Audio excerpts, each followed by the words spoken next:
So you probably have heard, if you're a churchgoer and you spend any time in church, you heard that the whole idea of that eventually, somewhere towards the end of time, wherever that is, whenever that is, Jesus is going to marry the church.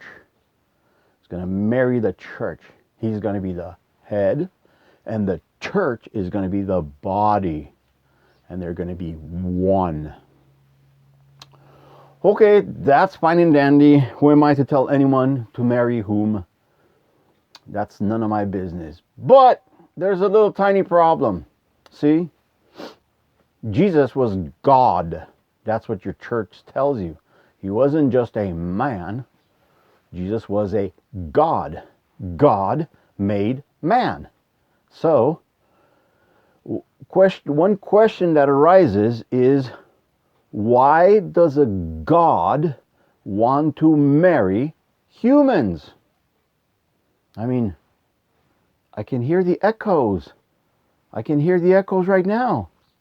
Yep, the echoes of Genesis chapter 6, where the fallen angels came down and married humans.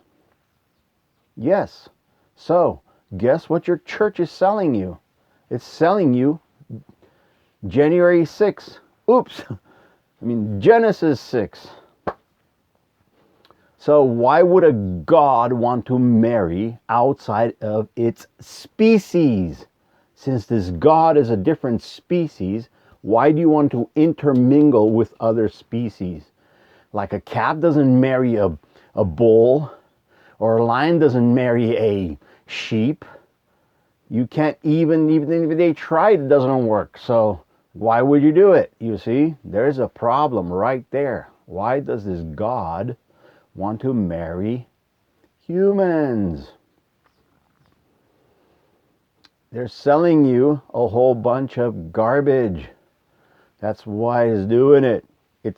It goes back to the promise of Satan in the Garden of Eden, where it says, you will be like gods. That's the whole thing about Jesus marrying the church, which is humans. The promise is because you become one. That's what the whole thing about marriage is like. The husband marries the wife and they become one body.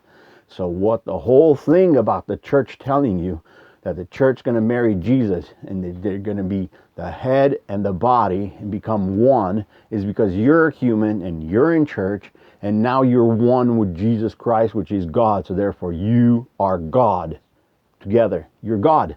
So that's where it comes from. That's where it's going. It's a whole bunch of lies, because the creator did not intend for you to be gods.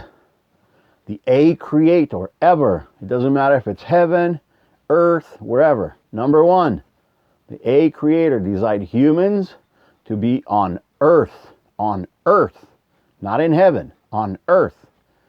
And that's where everything happens for humans, is on earth. That's where you bound, that's where you have to be. Any deviation from that is Satan. So, you are designed by a creator to be in the garden of earth, doing your garden of earth things, like eating the fruits from the trees, just like it says in Genesis 1:27. Or right about there, it says, the fruits of the trees and the herbs of the fields will be meat for you. Yes, and there's a reason for that.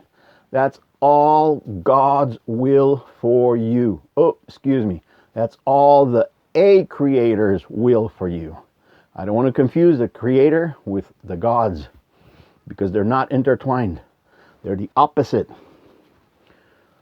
So anywho, go out there and conquer.